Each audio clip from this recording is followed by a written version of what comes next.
ਬੱਚਿਓ ਜਦੋਂ ਅੱਜ ਦੀ ਲਾਈਵ ਕਲਾਸ ਦੇ ਵਿੱਚ ਤੁਹਾਡਾ ਸਵਾਗਤ ਹੈ ਤੇ ਜਿੱਦਾਂ ਜਿੱਦਾਂ ਬੱਚੇ ਜੁੜਨਗੇ ਕਲਾਸ ਉਦਾਂ ਜਿਹੜੀ ਹੈ ਮੈਂ ਸ਼ੁਰੂ ਕਰਨ ਲੱਗਾ ਕਿਉਂਕਿ ਆਲਰੇਡੀ ਹਲੇ 12 ਨਹੀਂ ਵਜੇ। ਚਲੋ ਰੁਕ ਜਾਂਦੇ ਥੋੜੀ ਦੇਰ। ਮੈਂ ਆਪਣਾ ਲੈਕਚਰ ਸ਼ੁਰੂ ਕਰਦਾ। ਸੋ ਉਦੋਂ ਲਾਸਟ ਲੈਕਚਰ ਦੇ ਵਿੱਚ ਅਸੀਂ ਡਿਸਕਸ ਕੀਤਾ ਸੀ ਕਿ ਮੇਨ ਸੋਰਸਿਸ ਜਿਹੜੇ ਆ ਉਹ ਯੂਨੀਅਨ ਗਵਰਨਮੈਂਟ ਦੇ ਕਿਹੜੇ ਆ। ਜਿੱਦਾਂ ਕਸਟਮ ਡਿਊਟੀਜ਼ ਹੋ ਗਈਆਂ ਤੇ ਐਕਸਪੋਰਟ ਡਿਊਟੀਜ਼ ਹੋ ਗਈਆਂ, ਇਹ ਮੁੱਖ ਸਰੋਤ ਹੈਗਾ ਕੇਂਦਰੀ ਸਰਕਾਰ ਦਾ ਇਨਕਮ ਦਾ। ਫਿਰ taxes on other income, than other agriculture income ਉੱਤੇ ਟੈਕਸ ਨਹੀਂ ਲੱਗਦਾ।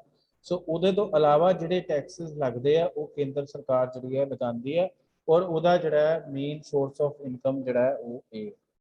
ਫਿਰ ਐਕਸਾਈਜ਼ ਡਿਊਟੀ ਟਬਾਕੋ ਤੇ ਹੋਰ ਜਿਹੜੇ ਨਸ਼ੀਲੇ ਪਦਾਰਥ ਉਹਨਾਂ ਤੇ made in India. It does not include things like wine, opium, hemp meant for human consumption. ਇਹਦੇ ਵਿੱਚ ਜਦੋਂ ਆਪਾਂ ਟਬਾਕੋ ਦੀ ਗੱਲ ਕਰਦੇ ਹਾਂ, ਟਬਾਕੋ ਦੇ ਵਿੱਚ ਸਿਗਰਟਸ ਆ ਜਾਂਦੀਆਂ, ਠੀਕ ਹੈ ਜੀ। ਤੇ ਹੋਰ ਜਿਹੜੇ ਨਸ਼ੀਲੇ ਪਦਾਰਥ ਹੈਗੇ ਉਹ ਆ ਜਾਂਦੇ ਆ। ਉਹਨਾਂ ਉੱਤੇ ਜਿਹੜੀਆਂ ਚੀਜ਼ਾਂ ਵਸਤੂਆਂ ਭਾਰਤ ਦੇ ਵਿੱਚ ਬਣਦੀਆਂ ਉਹਨਾਂ ਉੱਤੇ ਜਿਹੜਾ ਹੈਗਾ ਟੈਕਸ ਜਿਹੜਾ ਹੈਗਾ ਉਹ ਲਗਾਇਆ ਜਾਂਦਾ, ਠੀਕ ਹੈ ਜੀ। ਇਹਦੇ ਵਿੱਚ ਫਿਰ ਜਿਹੜਾ ਓਪੀਅਮ ਹੈ ਜਾਂ ਵਾਈਨ ਹੈ ਜਾਂ ਹੈਂਪ ਅਸੀਂ ਭੰਗ ਨੂੰ ਕਹਿੰਦੇ ਹਾਂ, ਉਹਦੇ ਉੱਤੇ ਸਟੇਟ ਗਵਰਨਮੈਂਟ ਜਿਹੜੀ ਹੈ ਟੈਕਸ ਲਗਾਉਂਦੀ ਹੈ, ਐਕਸਾਈਜ਼ ਲਗਾਉਂਦੀ ਹੈ। फिर excise duties on टबाको and other intoxicants पे हो गया, कॉर्पोरेशन टैक्स हो गया, स्टेट ड्यूटी हो गई property other than agriculture land, succession duty होगी on property other than agriculture land, terminal tax on goods carried by rail. Terminal tax ਹੁੰਦਾ ਜਿਹੜਾ ਸਮਾਨ ਅਸੀਂ ਵੱਖ-ਵੱਖ ਜਿਹੜੇ ਯਾਤਾਯਾਤ ਦੇ ਸਾਧਨ ਹੈਗੇ ਆ, ਜਿੱਦਾਂ ਹਵਾਈ ਜਹਾਜ਼ ਹੈਗੇ ਆ, ਜਹਾਜ਼ ਹੈਗੇ ਆ, ਸਮੁੰਦਰੀ ਜਹਾਜ਼ ਹੈਗੇ ਆ, ਜਾਂ ਫਿਰ ਰੇਲ ਹੈ, ਇਹਦੇ ਥਰੂ ਜਿਹੜਾ ਸਮਾਨ ਭੇਜਿਆ ਜਾਂਦਾ ਉਹਦੇ ਉੱਤੇ ਜਿਹੜਾ ਟੈਕਸ ਲੱਗਦਾ ਉਹਨੂੰ ਅਸੀਂ ਜਿਹੜਾ ਹੈਗਾ ਟਰਮੀਨਲ ਟੈਕਸ ਜਿਹੜਾ ਹੈ ਉਹ ਕਹਿੰਦੇ ਹਾਂ। ਫਿਰ ਸਟੈਂਪ ਡਿਊਟੀ ਲੱਗਦੀ ਹੈ। ਮੰਨ ਲਓ ਤੁਸੀਂ ਕੋਈ ਪ੍ਰਾਪਰਟੀ ਖਰੀਦਣੀ ਹੈ, ਉਹਦੇ ਉੱਤੇ ਵੀ ਟੈਕਸ ਲੱਗਦਾ ਹੈ, ਸਟੈਂਪ ਡਿਊਟੀ ਲੱਗਦੀ ਹੈ। ਫਿਰ ਚੈੱਕ ਜਿਹੜੇ ਹੁੰਦੇ ਆ, ਚੈਕਸ ਉੱਤੇ ਵੀ ਜਿਹੜਾ ਹੈ ਸਟੈਂਪ ਡਿਊਟੀ ਲੱਗਦੀ ਹੈ। ਫਿਰ ਅਗਰ ਆਪਾਂ ਗੱਲ ਕਰੀਏ ਜਿਹੜੇ ਆਪਾਂ ਕੋਈ ਕਰਾਰ ਬਣਾਉਂਦੇ ਆ, मतलब ਪ੍ਰੋਮਿਸਰੀ ਨੋਟ ਬਣਾਉਂਦੇ ਆ ਜਾਂ ਕਿਸੇ ਤੋਂ ਅਸੀਂ ਜਿੱਦਾਂ ਪੈਸੇ ਲੈਣੇ ਆ ਜਾਂ ਪੈਸੇ ਉਧਾਰੇ ਲੈਣੇ ਆ, ਉਹਦੇ ਲਈ ਇੱਕ ਪ੍ਰੋਮਿਸਰੀ ਨੋਟ ਜਿਹੜਾ ਹੈ ਬਣਾਇਆ ਜਾਂਦਾ, ਮਤਲਬ ਇੱਕ ਕਰਾਰ ਬਣਾਇਆ ਜਾਂਦਾ, ਉਹ ਕਰਾਰ ਉੱਤੇ ਵੀ ਜਿਹੜਾ ਹੈਗਾ ਟੈਕਸ ਲੱਗਦਾ। ਫਿਰ bill of landing, letters of credit, ਇਹ ਇੰਸ਼ੋਰੈਂਸ ਪਾਲਿਸੀਜ਼ ਐਂਡ ਪ੍ਰੋਫਿਸਿਸ, ਇਹਨਾਂ ਉੱਤੇ ਵੀ ਜਿਹੜਾ ਸਟੈਂਪ ਡਿਊਟੀ ਲੱਗਦੀ ਹੈ ਉਹ ਜਿਹੜੀ ਹੈ ਲੈ ਜਾਂਦੇ। ਹੁਣ ਇਹ ਤਾਂ ਸੀਗੇ ਕੇਂਦਰ ਦੇ ਸਰੋਤ ਜਿਨ੍ਹਾਂ ਉੱਤੇ ਕੇਂਦਰ ਸਰਕਾਰ ਨੂੰ ਜਿਹੜੀ ਹੈ ਆਮਦਨੀ ਮਿਲਦੀ ਹੈ। ਹੁਣ ਜਿਹੜੀਆਂ ਰਾਜ ਸਰਕਾਰਾਂ ਹੈ ਜਾਂ ਪ੍ਰਾਂਤੀ ਸਰਕਾਰਾਂ, ਉਹਨਾਂ ਨੂੰ ਸਿੱਧੇ ਤੌਰ ਤੇ ਇਨਕਮ ਕਿਹੜੇ ਸਰੋਤਾਂ ਤੋਂ ਆਉਂਦੀ ਹੈ, ਕਿਹੜੇ ਸਰੋਤਾਂ ਤੋਂ ਉਹਨਾਂ ਨੂੰ ਆਮਦਨੀ ਹੁੰਦੀ ਹੈ। ਪਹਿਲਾ ਜੀ ਰੈਂਡ ਰੈਵਨਿਊ, ਭੂਮੀ ਕਰ। ਦੂਜਾ Texas on agriculture income. So agriculture income ਤੇ ਕੇਂਦਰ ਸਰਕਾਰ ਇਸ ਕਰਕੇ ਟੈਕਸ ਨਹੀਂ ਲਗਾ ਸਕਦੀ ਕਿਉਂਕਿ ਜਿਹੜੀ ਐਗਰੀਕਲਚਰ ਇਨਕਮ ਹੈਗੀ ਹੈ ਉਹ ਐਗਰੀਕਲਚਰ ਕਿਉਂਕਿ ਇੱਕ ਰਾਜ ਦਾ ਵਿਸ਼ੇ ਹੈ, ਰਾਜ ਇਹਦੇ ਉੱਤੇ ਕਾਨੂੰਨ ਬਣਾਉਂਦਾ ਹੈ। ਸੋ ਇਹਦੇ ਉੱਤੇ ਜਿਹੜਾ ਟੈਕਸ ਕਲੈਕਸ਼ਨ ਦਾ ਕੰਮ ਹੈ ਉਹ ਪ੍ਰਾਂਤ ਹੀ ਕਰਦੇ ਆ ਜਾਂ ਰਾਜ ਸਰਕਾਰਾਂ ਜਿਹੜੀਆਂ ਉਹ ਕਰਦੀਆਂ। ਫਿਰ duties in respect of succession to agriculture and state duty in respect of agriculture land. तो स्टेट ड्यूटी तो अलावा टैक्स केंद्र सरकार लाती है, जी स्टेट ड्यूटी उत्ते जो प्रॉपर जो टैक्स लगता है वो कौन लगाता है, वो प्रांतीय सरकार जो वो लगाती, ठीक है जी। उस तो बाद इलैक्ट्रिसिटी उत्ते भी टैक्स लगता है, जी असी बिजली की वरतों करते हैं, राज्य सरकार जी है टैक्स। कदे तुसी बिजली का बिल देखियो जो घर दे विच आंदा है, तो वो बिजली के बिल उत्ते जिहड़ा है जिहड़ी तुहाडी अमाउंट बनती है इंकलूडिंग टैक्स, जिहड़ा टैक्स इंकलूड करके जिहड़ी है वो अमाउंट जिहड़ी है बनती है। फिर taxes on vehicles like trams, cars and plying on roads, मतलब कि जिहड़े वहीकल चलते हैं मतलब सड़क के उत्ते या उन्हां उत्ते भी जिहड़ा है टैक्स जिहड़ा है लगदा है। फिर टोल टैक्स लगते हैं, टोल प्लाजे बने हुए तुहानूं पता सारे वो टैक्स लगते हैं। सो ये कुछ मेन स्रोत सीगे जिहदे थ्रू जिहड़ा है जिहड़े राज्य है उन्होंने जिहड़ी है इनकम हुंदी है। हुण फिर उस तो बाद असीं पिछले लैक्चर दे विच गल कीती सी duties levied by the union but collected and appropriate by states. इसदा मतलब है ਇਹੋ ਜਿਹੇ ਟੈਕਸ ਜਿਹੜੇ ਕਿ ਕੇਂਦਰੀ ਸਰਕਾਰ ਲਗਾਉਂਦੀ ਹੈ, ਪਰ ਉਹ ਉਹਨਾਂ ਦੀ ਕਲੈਕਸ਼ਨ ਕੌਣ ਕਰਦਾ ਹੈ? ਰਾਜ ਸਰਕਾਰਾਂ ਕਰਦੀਆਂ, ਔਰ ਰਾਜ ਸਰਕਾਰਾਂ ਨੂੰ ਹੀ ਦੇ ਦਿੱਤੇ ਜਾਂਦੇ। ਇਹਦੇ ਵਿੱਚ ਕਿਹੜੀ ਕਿਹੜੀ ਆਉਂਦੀਆਂ? ਇਹਦੇ ਵਿੱਚ ਸਟੈਂਪ ਡਿਊਟੀ ਆ ਜਾਂਦੀ ਹੈ, ਇਹਦੇ ਵਿੱਚ ਐਕਸਾਈਜ਼ ਡਿਊਟੀਆਂ ਆ ਜਾਂਦੀਆਂ। ਐਕਸਾਈਜ਼ ਸ਼ਰਾਬ ਉੱਤੇ ਐਕਸਾਈਜ਼ ਡਿਊਟੀ ਲੱਗਦੀ ਹੈ, ਠੀਕ ਹੈ, ਉਹ ਸਟੇਟ ਗਵਰਨਮੈਂਟ ਹੀ ਰੱਖਦੀ ਹੈ, ਮਤਲਬ ਕਲੈਕਟ ਵੀ ਉਹੀ ਕਰਦੀ ਹੈ, ਰੱਖਦੀ ਵੀ ਉਹੀ ਹੈ, ਪਰ ਲਗਾਉਂਦਾ ਕੌਣ ਹੈ?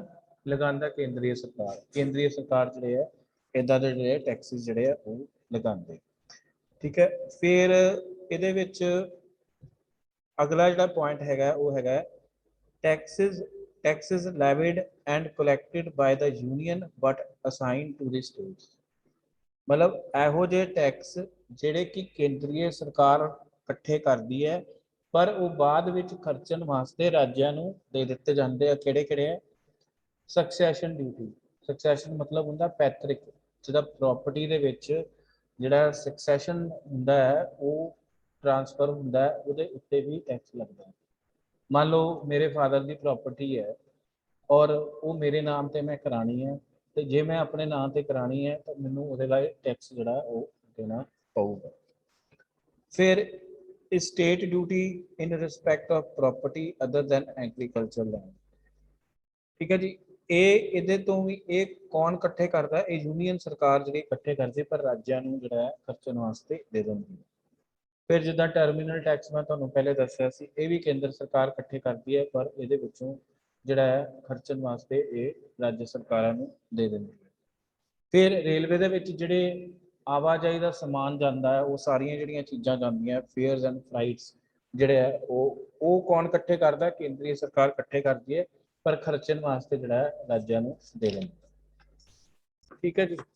ਹੁਣ ਅਗਲੇ ਪੁਆਇੰਟ ਤੇ ਆਪਾਂ ਆਨੇ। ਫਿਰ taxes levied and collected by union but distributed among union and states। ਇਹੋ ਜਿਹੇ ਕਰ ਜਿਹੜੇ ਕਿ ਯੂਨੀਅਨ ਸਰਕਾਰ ਮਤਲਬ ਕੇਂਦਰੀ ਸਰਕਾਰ ਲਗਾਉਂਦੀ ਹੈ, ਪਰ ਇਹ ਜਿਹੜੇ ਹੈ ਕੇਂਦਰੀ ਸਰਕਾਰ ਔਰ ਰਾਜ ਸਰਕਾਰਾਂ ਦੇ ਵਿੱਚ ਜਿਹੜਾ ਹੈ ਵੰਡ ਦਿੱਤੇ ਜਾਂਦੇ ਆ, ਠੀਕ ਹੈ। ਇਹਦੇ ਵਿੱਚ ਕਿਹੜੇ ਕਿਹੜੇ ਟੈਕਸਿਸ ਆਉਂਦੇ? ਐਗਰੀਕਲਚਰ ਇਨਕਮ ਤੋਂ ਜਿਹੜਾ ਟੈਕਸ ਆਉਂਦਾ, ਜਿਹੜਾ ਆਪਣੇ ਖੇਤੀਬਾੜੀ ਤੋਂ ਜਿਹੜਾ ਟੈਕਸ ਆਉਂਦਾ ਉਹ ਆ ਜਾਂਦਾ ਇਹਦੇ ਵਿੱਚ। ਫਿਰ these taxes are distributed between union and states on the recommendation of finance commission।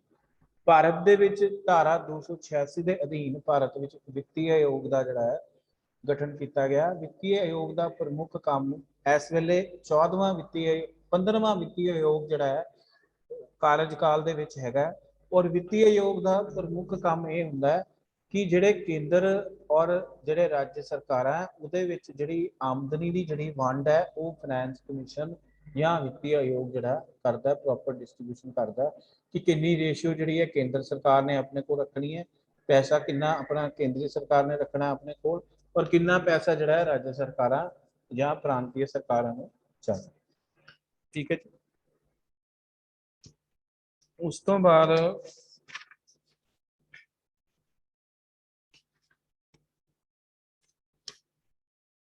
ਬਾਅਦ ਇੱਕ ਨਵਾਂ ਟੈਕਸ ਜਿਹੜਾ ਸੀਗਾ ਉਹ ਤੁਹਾਨੂੰ ਸਾਰਿਆਂ ਨੂੰ ਪਤਾ ਹੈਗਾ ਹੈ, ਗੁੱਡਸ ਐਂਡ ਸਰਵਿਸਿਜ਼ ਟੈਕਸ। ਅੱਜ ਮੈਂ ਤੁਹਾਨੂੰ ਜਿਹੜਾ ਰਿਕਾਰਡਡ ਵੀਡੀਓ ਨਹੀਂ ਪਾਉਂਗਾ ਕਿਉਂਕਿ ਮੈਂ ਉਹਦੇ ਵਿੱਚ ਵੀ ਗੁੱਡਸ ਐਂਡ ਸਰਵਿਸਿਜ਼ ਟੈਕਸ ਕਰਾਉਣਾ ਸੀਗਾ ਤੁਹਾਨੂੰ ਡਿਟੇਲ ਦੇ ਵਿੱਚ। ਕੱਲ ਮੈਂ ਤੁਹਾਨੂੰ ਇਹਦਾ ਵੀਡੀਓ ਪਾਉਂਗਾ, ਪਰ ਗੁੱਡਸ ਐਂਡ ਸਰਵਿਸ ਟੈਕਸ ਬਾਰੇ ਮੈਂ ਤੁਹਾਨੂੰ ਅੱਜ ਹੀ ਜਿਹੜਾ ਦੱਸ ਦੇਣਾ ਹੈਗਾ। ਸੋ ਸੰਵਿਧਾਨ ਦੇ ਵਿੱਚ ਜਦੋਂ ਮੋਦੀ ਸਰਕਾਰ ਗਵਰਨਮੈਂਟ ਦੇ ਵਿੱਚ ਆਈ ਪਹਿਲੀ ਵਾਰੀ 2014 ਦੇ ਵਿੱਚ, 26 ਮਈ 2014 ਨੂੰ ਨਰਿੰਦਰ ਦਮੋਦਰ ਦਾਸ ਮੋਦੀ ਨੇ ਜਿਹੜਾ ਸੀ ਸ਼ਪਥ ਲਈ ਸੀ ਔਰ ਉਹ ਭਾਰਤ ਦੇ ਪ੍ਰਧਾਨ ਮੰਤਰੀ ਬਣੇ ਸੀਗੇ। ਤਾਂ ਉਸ ਤੋਂ ਬਾਅਦ ਉਸ ਟਾਈਮ ਉੱਤੇ ਜਿਹੜੇ ਕੁਝ ਕੰਮ ਜਿਹੜੀ ਕਾਂਗਰਸ ਦੀ ਕੇਂਦਰ ਦੇ ਵਿੱਚ ਸਰਕਾਰ ਸੀ ਉਹ ਕਰਕੇ ਨਹੀਂ ਗਈ ਸੀ, ਜੀਐਸਟੀ ਲਾਗੂ ਨਹੀਂ ਕਰਕੇ ਗਏ ਸੀ। ਸੋ ਜੀਐਸਟੀ ਨੂੰ ਲਾਗੂ ਕਰਨ ਦਾ ਕੰਮ ਜਿਹੜਾ ਸੀਗਾ ਉਹ ਮੋਦੀ ਸਰਕਾਰ ਨੇ ਕੀਤਾ। ਸੰਵਿਧਾਨ ਦੇ ਵਿੱਚ 121ਵਾਂ 101 ਕਨਸਟੀਟਿਊਸ਼ਨਲ ਅਮੈਂਡਮੈਂਟ ਨੂੰ ਅਸੀਂ ਪੰਜਾਬੀ ਵਿੱਚ ਕਹਿੰਦੇ ਆ ਸੰਵਿਧਾਨਿਕ ਸੰਸ਼ੋਧਨ ਕੀਤਾ ਭਾਰਤ ਸਰਕਾਰ ਨੇ ਸੰਵਿਧਾਨ ਦੇ ਵਿੱਚ, ਠੀਕ ਹੈ। ਔਰ ਜੀਐਸਟੀ ਜਿਹੜਾ ਸੀਗਾ ਉਹ ਅੱਧੀ ਰਾਤ ਨੂੰ ਜਿਹੜਾ ਸੀਗਾ ਪ੍ਰਣਬ ਮੁਖਰਜੀ ਜਿਹੜੇ ਭਾਰਤ ਦੇ ਪ੍ਰਧਾਨ ਮੰਤਰੀ ਸੀਗੇ ਉਹਨਾਂ ਨੇ ਲਾਗੂ ਕੀਤਾ। ਕਦੋਂ ਲਾਗੂ ਕੀਤਾ? ਸਪਟੰਬਰ 2016 ਦੇ ਵਿੱਚ ਜਿਹੜਾ ਸੀ at midnight hour of 30th July 30 ਜੁਲਾਈ 2016 ਨੂੰ ਨਹੀਂ 2017 ਨੂੰ ਲਾਗੂ ਹੋਇਆ ਸੌਰੀ ਸਪਟੰਬਰ 8 2016 ਨੂੰ ਇਹ ਕੇਂਦਰੀ ਸੰਸਦ ਦੇ ਵਿੱਚ ਪਾਸ ਹੋ ਗਿਆ ਸੀ। ਉਸ ਤੋਂ ਬਾਅਦ ਜਿਹੜਾ ਹੈਗਾ 2017 ਦੇ ਵਿੱਚ 30 ਜੂਨ ਔਰ 1 ਜੁਲਾਈ ਦੀ ਜਿਹੜੀ ਰਾਤ ਸੀਗੀ ਉਹਦੇ ਵਿੱਚ ਵਿਸ਼ੇਸ਼ ਸੱਤਰ ਬਣਾਇਆ ਗਿਆ, ਜੁਆਇੰਟ ਸੈਸ਼ਨ ਬੁਲਾਇਆ ਗਿਆ ਪਾਰਲੀਮੈਂਟ ਦਾ। ਉਹਦੇ ਵਿੱਚ 1 ਜੁਲਾਈ 2017 ਨੂੰ ਜਿਹੜਾ ਸੀਗਾ ਗੁੱਡਸ GST ਦੀ ਫੁੱਲ ਫਾਰਮ ਹੈ goods and services tax, one nation one tax ਦੇ ਫਾਰਮੂਲੇ ਉੱਤੇ GST ਨੂੰ ਲਾਗੂ ਕੀਤਾ ਗਿਆ। ਇਸ ਤੋਂ ਪਹਿਲਾਂ ਅਗਰ ਮੈਂ ਗੱਲ ਕਰਾਂ ਤਾਂ GST ਜਿਹੜਾ ਕੁਝ ਦੇਸ਼ਾਂ ਦੇ ਵਿੱਚ ਆਲਰੇਡੀ ਲਾਗੂ ਹੈਗਾ, ਜਿੱਦਾਂ ਇੰਗਲੈਂਡ ਦੇ ਵਿੱਚ ਲਾਗੂ ਹੈ, ਬ੍ਰਿਟੇਨ ਦੇ ਵਿੱਚ ਲਾਗੂ ਹੈ, ਫਿਰ ਜਰਮਨੀ ਦੇ ਵਿੱਚ ਲਾਗੂ ਹੈ ਅਤੇ ਹੋਰ ਕੁਝ ਜਿਹੜੇ ਯੂਰਪੀਅਨ ਦੇਸ਼ ਹੈਗੇ ਆ ਉਹਨਾਂ ਦੇ ਵਿੱਚ GST ਨੂੰ ਲਾਗੂ ਕੀਤਾ ਗਿਆ ਸੀ। ਉਸੇ ਪੈਟਰਨ ਉੱਤੇ ਜਿਹੜਾ ਭਾਰਤ ਦੇ ਵਿੱਚ ਜਿਹੜਾ ਸੀਗਾ ਗੁੱਡਸ ਐਂਡ ਸਰਵਿਸਿਜ਼ ਟੈਕਸ ਨੂੰ ਲਾਗੂ ਕੀਤਾ ਗਿਆ। ਸਾਰਿਆਂ ਨੂੰ ਮੇਰੀ ਆਵਾਜ਼ ਕਲੀਅਰ ਆ ਰਹੀ? ਜਿਹੜੇ ਬੱਚਿਆਂ ਨੇ ਕਲਾਸ ਲਗਾਈ ਹੋਈ, ਸਿਰਫ 12 ਬੱਚਿਆਂ ਨੇ ਕਲਾਸ ਲਗਾਈ ਹੈ? ਹਾਂਜੀ ਸਰ ਆ ਰਹੀ ਹੈ। 12 ਬੱਚਿਆਂ ਨੇ ਕਲਾਸ ਲਗਾਈ ਹੈ। ਮੈਂ ਤੁਹਾਡੀ ਫਿਰ ਕਿਸੇ ਦੀ ਹਾਜ਼ਰੀ ਨਹੀਂ ਲਾਣੀ, ਤੁਸੀਂ ਲਾਈਵ ਕਲਾਸ ਲਈ ਮੈਨੂੰ ਕਿਹਾ ਸੀ, ਮੈਂ ਲਾਈਵ ਕਲਾਸ ਤੁਹਾਡੀ ਜਿਹੜੀ ਹੈ ਪੁਰਜ਼ੋਰ ਜਿਹੜੀ ਮੰਗ ਸੀਗੀ ਉਹਦੇ ਉੱਤੇ ਲਾਈਵ ਕਲਾਸ ਜਿਹੜੀ ਹੈ ਤੁਹਾਡੀ ਲਗਾ ਰਹੀ। ਠੀਕ ਹੈ ਨਾ? Answer me, one of you answer me, मैनू जवाब दो कि 12 जाने ने क्यों क्लास लगाई हुई है सिर्फ? 2006 रोल नंबर।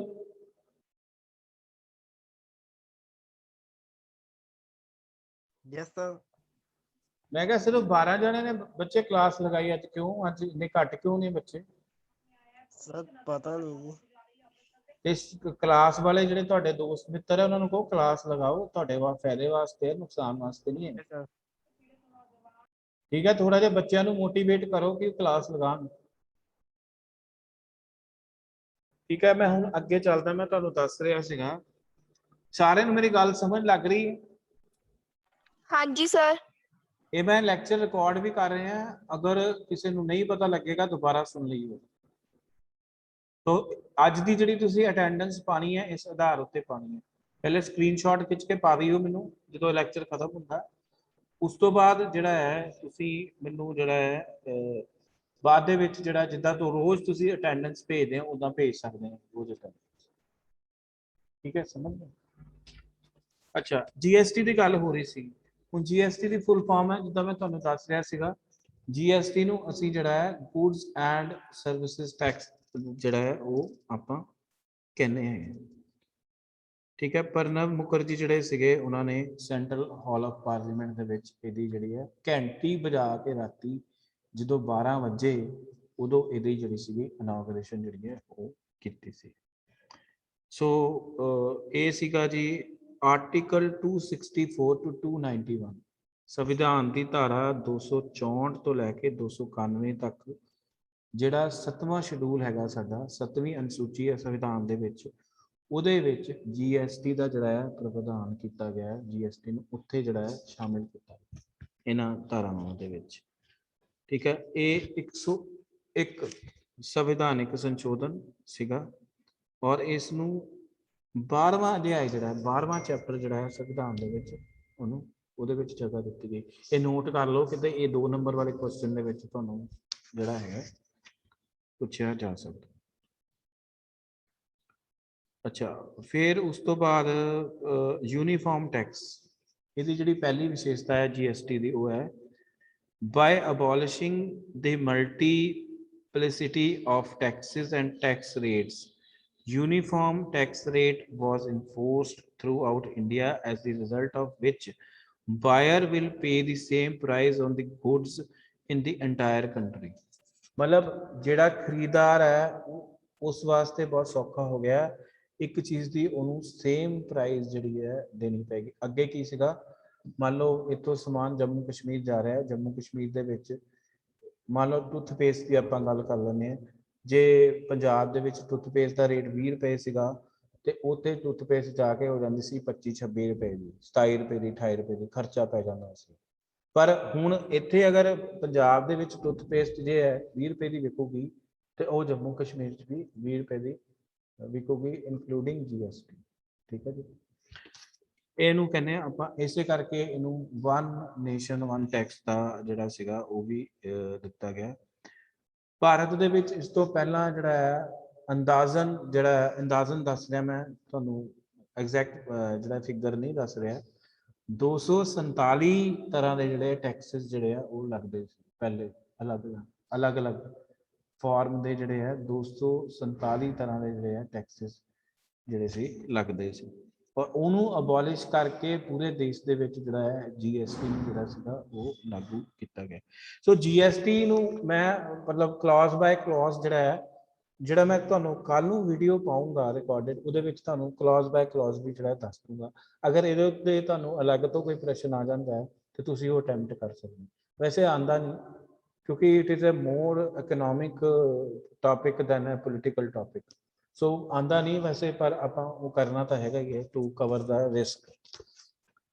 ਠੀਕ ਹੈ ਜੀ, ਉਸ ਤੋਂ ਬਾਅਦ ਇਹਦੇ ਵਿੱਚ ਹੈਗਾ ਜੀ concern state will get 50% share on the tax collected within the state. GST ਦੇ ਵਿੱਚ ਤੁਸੀਂ GST ਨਵਦੀਪ ਕੌਰ 1713, ਹਾਂਜੀ ਸਰ। ਤੁਸੀਂ ਰੈਸਟੋਰੈਂਟ ਵਗੈਰਾ 'ਚ ਖਾਣਾ ਖਾਣ ਜਾਂਦੇ ਹੋ ਸਰ ਹਾਂਜੀ ਇੱਕ ਵਾਰ ਗਈ ਸੀ। ਜਾਂ ਕਿਸੇ ਮਾਲ ਦੇ ਵਿੱਚ ਸ਼ਾਪਿੰਗ ਕਰਨ ਜਾਂਦੇ ਹੋ? Yes sir. ਤੇ ਉਹ ਜਿਹੜਾ ਤੁਹਾਨੂੰ ਬਿੱਲ ਦਿੰਦਾ ਹੈ ਉਹਦੇ ਤੇ GST ਲੱਗਾ ਹੁੰਦਾ, ਹਾਂਜੀ ਸਰ। ਉਹ ਕਿੰਨੇ ਪਰਸੈਂਟ ਲੱਗਾ ਹੁੰਦਾ? ਸਰ ਕਦੇ ਤੁਸੀਂ ਸਰ ਦੇਖਿਆ, ਧਿਆਨ ਦਿੱਤਾ ਇਸ ਵੱਲ ਕਿ ਨਹੀਂ ਦਿੱਤਾ? ਸਰ ਨਹੀਂ, ਇਹ ਨਹੀਂ ਕਦੀ ਨੋਟ ਕੀਤਾ। 9%। ਹੁਣ ਜਿੱਦਾਂ ਮੈਂ ਤੁਹਾਨੂੰ ਦੱਸਦਾ ਕੀ ਹੈ, ਮੰਨ ਲਓ ਇਹਦੇ ਵਿੱਚ 4 ਤਰ੍ਹਾਂ ਦੇ ਟੈਕਸਿਸ ਦਾ ਪ੍ਰਾਵਧਾਨ ਕੀਤਾ ਗਿਆ, 4 ਤਰ੍ਹਾਂ ਦੇ ਇਹਦੇ ਵਿੱਚ ਸਲੈਬਸ ਬਣਾਈਆਂ ਗਈਆਂ। ਪਹਿਲੀ ਸਲੈਬ ਹੈ 0% ਵਾਲੀ, ਜਿਹਦੇ ਚ ਕੋਈ ਟੈਕਸ ਨਹੀਂ ਲੱਗਦਾ, ਮਤਲਬ ਕੁਝ ਆਈਟਮਸ ਜਿਹੜੀਆਂ 0 ਫ੍ਰੀ ਦੇ ਵਿੱਚ ਰੱਖੀਆਂ ਗਈਆਂ, ਕੁਝ ਜਿਹੜੀਆਂ ਆਈਟਮਸ ਹੈਗੀਆਂ 5% ਚ ਰੱਖੀਆਂ ਗਈਆਂ, ਕੁਝ ਆਈਟਮਸ ਜਿਹੜਾ ਹੈ 12% ਦੇ ਵਿੱਚ ਅੱਗੇ ਰੱਖੀ ਗਏ ਸੀ, ਉਹ 12 ਔਰ 18% ਵਾਲੀ ਜਿਹੜੇ ਹੈ ਇਹਨਾਂ ਨੇ ਹੁਣ ਜਿਹੜੀ ਸਲੈਬ ਉਹਨੂੰ ਮਰਜ ਕਰਤਾ ਹੈ, ਮਤਲਬ ਇੱਕ ਮਿਲਾਤਾ ਹੈ, ਔਰ ਜਿਹੜੀ ਲਾਸਟ ਸਲੈਬ ਹੈ ਉਹ 28% ਵਾਲੀ। ਹੁਣ ਪਿੱਛੇ ਜੇ ਲਖਨਊ ਦੇ ਵਿੱਚ GST ਦੀ ਮੀਟਿੰਗ ਹੋਈ ਸੀ, ਕਿਉਂਕਿ ਅੱਜ ਕੱਲ ਲੋਕ ਕਹਿ ਰਹੇ ਕਿ ਪੈਟਰੋਲ ਜਿਹੜਾ ਬਹੁਤ ਜ਼ਿਆਦਾ ਮਹਿੰਗਾ ਹੋ ਗਿਆ, 100 ਰੁਪਏ ਤੋਂ ਉੱਪਰ ਹੋ ਗਿਆ।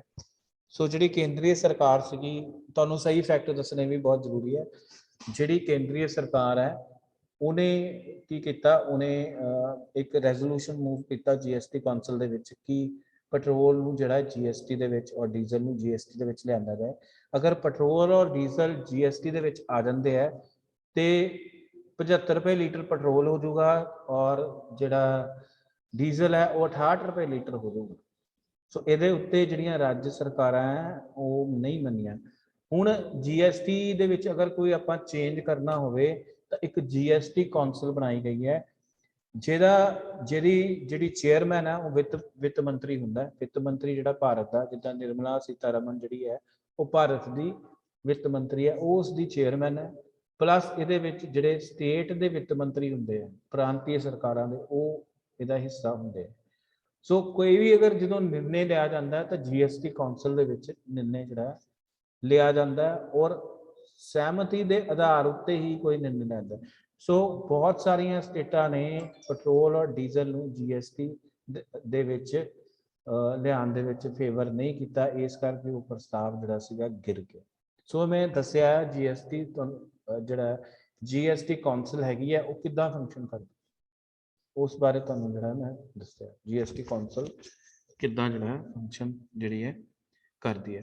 ਸੋ ਨਵਦੀਪ, ਮੈਂ ਤੁਹਾਨੂੰ ਦੱਸ ਰਿਹਾ ਸੀਗਾ ਕਿ 9% ਮੰਨ ਲਓ ਕੋਈ ਚੀਜ਼ ਤੇ 18% ਟੈਕਸ ਲੱਗਿਆ ਹੈ ਤਾਂ 18% ਦਾ ਮਤਲਬ ਹੈ ਇਹ ਹੈ ਕਿ 9% ਹਿੱਸਾ ਜਿਹੜਾ ਹੈ ਪ੍ਰਾਂਤੀ ਸਰਕਾਰ ਨੂੰ ਜਾਏਗਾ ਔਰ 9% ਜਿਹੜਾ ਹਿੱਸਾ ਹੈ ਉਹ ਕਿਹਨੂੰ ਜਾਊਗਾ, ਕੇਂਦਰੀ ਸਰਕਾਰ ਨੂੰ ਜਾਏਗਾ।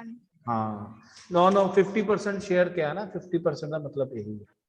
ਜੇ ਕਿਸੇ ਚੀਜ਼ ਤੇ 28% ਟੈਕਸ ਲੱਗਿਆ 28 ਦਾ ਅੱਧਾ ਕਰ ਲਓ, ਉਹ ਏਦਾਂ। ਜੇ ਕਿਸੇ ਚੀਜ਼ ਤੇ 12% ਟੈਕਸ ਲੱਗਿਆ ਉਹਦਾ ਅੱਧਾ ਕਰ ਲਓ, ਠੀਕ ਹੈ ਜੀ। ਜੇ ਕਿਸੇ ਚੀਜ਼ ਤੇ 5% ਟੈਕਸ ਲੱਗਿਆ ਉਹਦਾ ਅੱਧਾ ਅੱਧਾ ਕਰ ਲਓ, 2.5 ਰੁਪਏ ਮਤਲਬ। ਉਹ ਜਿੱਦਾਂ ਤੁਸੀਂ ਰੈਸਟੋਰੈਂਟ 'ਚ ਖਾਣਾ ਵਗੈਰਾ ਜਾਂਦੇ ਹੋ ਤੇ ਜਿਹੜਾ ਹਾਂਜੀ ਸਰ। ਰੈਸਟੋਰੈਂਟ ਦੇ ਵਿੱਚ 5% ਟੈਕਸ ਲੱਗਦਾ। ਪਹਿਲੇ ਜਦੋਂ ਬਣਿਆ ਸੀ ਉਹਨੂੰ 18% 'ਚ ਰੱਖਿਆ ਗਿਆ ਸੀ। ਫਿਰ ਕੀ ਹੋਇਆ ਸੀ ਉਹਦੇ ਨਾਲ ਜਿਹੜਾ ਸੀਗਾ ਰੈਸਟੋਰੈਂਟਸ ਦੇ ਵਿੱਚ ਫੂਡ ਜਿਹੜਾ ਸੀ ਬਹੁਤ ਜ਼ਿਆਦਾ ਮਹਿੰਗਾ ਜਿਹੜਾ ਉਹ ਹੋ ਗਿਆ ਸੀ। ਤੁਹਾਡੇ ਜਿੰਨਾ ਵੀ ਹੁਣ ਤੱਕ ਮੈਂ ਤੁਹਾਨੂੰ ਲੈਕਚਰ ਦਿੱਤਾ ਹੈ ਸਾਰਿਆਂ ਨੂੰ ਸਮਝ ਆਇਆ? ਅਗਰ ਕੋਈ ਚੀਜ਼ ਸਮਝ ਨਹੀਂ ਆਈ ਤਾਂ ਤੁਸੀਂ ਪੁੱਛ ਸਕਦੇ ਹੋ। ਹਾਂਜੀ ਸਰ। ਸਮਝ ਆ ਰਿਹਾ ਨਾ ਹੁਣ? ਹਾਂਜੀ ਹਾਂਜੀ ਸਰ। टॉपिक क्लियर हो गया ना? हो गया ना टॉपिक? ਹਾਂਜੀ ਸਰ। ठीक है चलो गुड। अच्छा फिर अगला ਜਿਹੜਾ ਇਹਦੇ ਚ GST ਦੇ ਵਿੱਚ ਪੁਆਇੰਟ ਹੈਗਾ ਹੈ goods and tax services tax council. ਇਹਦੇ ਵਿੱਚ ਕਾਉਂਸਲ ਬਣਾਈ ਗਈ ਹੈ with the purpose to implement GST regime in proper manner. Article 279A 279A was asserted in the constitution by which provision was made to constitute GST council. A brief description is given below. ਠੀਕ ਹੈ ਜੀ। ਹੁਣ ਮੈਂ ਤੁਹਾਨੂੰ ਇਹ ਪਹਿਲੇ ਹੀ ਦੱਸ ਚੁੱਕਾ ਕਿ GST ਕੌਂਸਲ ਦੇ ਵਿੱਚ ਕੌਣ ਹੁੰਦਾ ਹੈ। ਇਹ ਜਿਹੜੀ ਸਾਰੀ ਢਾਂਚਾ ਤਿਆਰ ਕੀਤਾ ਗਿਆ ਉਹ ਧਾਰਾ 279 ਦੇ ਵਿੱਚ ਕੀਤਾ ਗਿਆ। ਇਹਦੇ ਵਿੱਚ union finance minister, union minister of state in charge of revenue and finance, ਜਿਹੜਾ ਸਟੇਟ ਮਿਨਿਸਟਰ ਹੁੰਦਾ ਯੂਨੀਅਨ ਦਾ ਉਹ ਵੀ ਹੁੰਦਾ ਹੈ, ਯੂਨੀਅਨ ਫਾਈਨੈਂਸ ਮਿਨਿਸਟਰ ਹੁੰਦਾ, minister of finance or taxation, any other minister nominated by each state of the government। ਫਿਰ ਜਿਹੜੇ ਮੈਂ ਤੁਹਾਨੂੰ ਦੱਸਿਆ ਕਿ ਜਿਹੜੇ ਵੱਖ-ਵੱਖ ਰਾਜ ਹੈ ਉਹਨਾਂ ਵਿੱਚ ਜਿਹੜੇ ਫਾਈਨੈਂਸ ਮਿਨਿਸਟਰਸ ਹੁੰਦੇ ਆ ਉਹ ਜਿਹੜਾ ਹੈ ਉਹ ਵੀ ਸ਼ਾਮਿਲ ਇਹਦੇ ਵਿੱਚ ਹੁੰਦੇ ਆ। Finance and revenue and excise ਜਿਹੜਾ ਦੇਖਦਾ, ਐਕਸਾਈਜ਼ ਐਂਡ ਟੈਕਸੇਸ਼ਨ ਮਿਨਿਸਟਰ ਵੀ ਜਿਹੜੇ ਸ਼ਾਮਿਲ ਹੁੰਦੇ ਆ। ਉਹ ਇਹਨੂੰ ਮਿਲਾ ਕੇ ਜਿਹੜਾ ਹੈ GST ਕੌਂਸਲ ਬਣਦੀ ਹੈ। ਔਰ ਕਿਹੜੀ ਧਾਰਾ ਦੇ ਅਧੀਨ ਇਹਦੀ ਵਿਵਸਥਾ ਕੀਤੀ ਗਈ ਹੈ? 279 ਦੇ ਅਧੀਨ ਵਿਵਸਥਾ ਕੀਤੀ ਗਈ ਹੈ। ਸੋ ਜਿਹੜਾ ਫਾਈਨੈਂਸ ਮਿਨਿਸਟਰ ਹੁੰਦਾ ਉਹ ਚੇਅਰਮੈਨ ਹੁੰਦਾ ਹੈ ਜੀ। ਇੱਕ the members of GST council nominated by state government, ਜਿਹੜੀਆਂ ਰਾਜ ਸਰਕਾਰਾਂ ਹੈ ਜਾਂ ਪ੍ਰਾਂਤੀय ਸਰਕਾਰਾਂ ਹੈ ਉਹ ਜਿਹੜਾ ਹੈਗਾ ਨੋਮੀਨੇਟ ਜਿਹੜਾ ਕਰਦੀ। ਠੀਕ ਹੈ। Working procedure. ਸੋ ਬਾਕੀ ਦਾ ਜਿਹੜਾ ਇਹਦੇ ਵਿੱਚ ਇਹ ਆਪਾਂ ਜਦੋਂ GST ਦਾ ਪੂਰਾ ਟੌਪਿਕ ਡਿਸਕਸ ਕਰਨਾ ਉਹਦੇ ਵਿੱਚ ਜਿਹੜਾ ਮੈਂ ਤੁਹਾਨੂੰ ਬਾਕੀ ਦੱਸ ਦੂੰਗਾ। ਠੀਕ ਹੈ। ਇਹਦੇ ਨਾਲ ਤੁਹਾਡਾ ਜਿਹੜਾ ਇਹ ਕੁਐਸਚਨ ਹੈਗਾ ਔਰ ਇਹ ਜਿਹੜਾ ਚੈਪਟਰ ਹੈ ਉਹ ਖਤਮ ਹੁੰਦਾ ਹੈ। ਚੈਪਟਰ ਨਹੀਂ ਖਤਮ ਹੁੰਦਾ, ਇਹਦੇ ਵਿੱਚ ਇੱਕ ਕੁਐਸਚਨ ਆਪਣਾ ਹੋਰ ਰਹਿੰਦਾ, ਉਹ ਆਪਾਂ ਕੱਲ ਡਿਸਕਸ ਕਰਾਂਗੇ ਲਾਈਵ ਕਲਾਸ ਦੇ ਵਿੱਚ। ਕੱਲ ਵੀ ਤੁਹਾਡੀ ਲਾਈਵ ਕਲਾਸ ਲੱਗੂਗੀ। Emerging trends in Indian federalism, ਭਾਰਤੀ ਸੰਘੀय ਵਿਵਸਥਾ ਦੀਆਂ ਪ੍ਰਵਿਰਤੀਆਂ ਦਾ ਵਰਣਨ ਕਰੋ। ਇਹ ਕੱਲ ਨੂੰ ਡਿਸਕਸ ਜਿਹੜਾ ਕਰਾਂਗੇ। ਹੁਣ ਮੈਂ ਆਪਣੀ ਜਿਹੜੀ ਕਲਾਸ ਹੈ ਐਂਡ ਕਰਨ ਲੱਗਾ। ਜਿਹੜੇ ਵੀ ਬੱਚਿਆਂ ਨੇ ਮੈਨੂੰ ਕਲਾਸ ਲਾਉਣ ਦੇ ਵਿੱਚ ਸਹਿਯੋਗ ਦਿੱਤਾ ਅੱਜ ਉਹਨਾਂ ਦਾ ਬਹੁਤ ਬਹੁਤ ਧੰਨਵਾਦ। ਔਰ ਬਾਕੀ ਮੈਂ ਇਹੀ ਸਾਰਿਆਂ ਨੂੰ ਕਹੂੰਗਾ ਕਿ ਕਲਾਸ ਜ਼ਰੂਰ ਲਗਾਓ। ਜੋ ਲਾਈਵ ਕਲਾਸ ਦਾ ਮੌਜਾ ਤੁਸੀਂ ਕੁਝ ਵੀ ਪੁੱਛ ਸਕਦੇ ਹੋ। ਹੁਣ ਜਿਹੜਾ ਮੈਂ 5 ਮਿੰਟ ਇਸ ਕੰਮ ਲਈ ਰੱਖੇ, ਅਗਰ ਕਿਸੇ ਨੂੰ ਕੋਈ ਚੀਜ਼ ਨਹੀਂ ਸਮਝ ਲੱਗੀ ਉਹ ਮੈਨੂੰ ਪੁੱਛ ਸਕਦਾ ਬਾਰੀ ਬਾਰੀ। ਹਾਂਜੀ ਅਮਨਪ੍ਰੀਤ ਕੌਰ, ਅਮਨਪ੍ਰੀਤ ਕੌਰ, ਰੋਲ ਨੰਬਰ ਕਿੰਨਾ ਤੁਹਾਡਾ? ਆਪਣੇ ਆਪ ਨੂੰ ਅਨਮਿਊਟ ਕਰੋ ਅਮਨਪ੍ਰੀਤ ਕੌਰ। ਹਾਂਜੀ ਸਰ।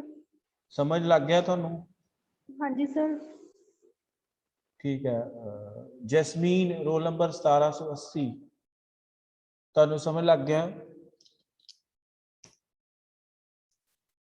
ਤੁਹਾਨੂੰ ਸਮਝ ਲੱਗ ਗਿਆ ਕਿ ਨਹੀਂ?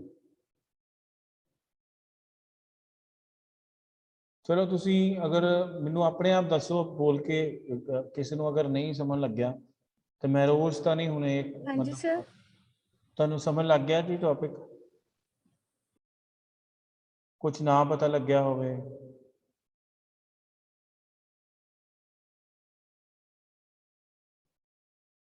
ਅਗਰ ਕਿਸੇ ਨੂੰ ਨਹੀਂ ਸਮਝ ਲੱਗਿਆ ਤੇ ਮੈਂ ਲੈਕਚਰ ਹੁਣੀ ਤੁਹਾਨੂੰ ਜਿਹੜਾ ਹੈ ਅਪਲੋਡ ਕਰਨ ਲੱਗਾ ਹੈ YouTube ਤੇ ਤੁਸੀਂ YouTube ਦੇ ਉੱਤੇ ਦੁਬਾਰਾ ਇਹਨੂੰ ਸੁਣ ਸਕਦੇ ਹੋ।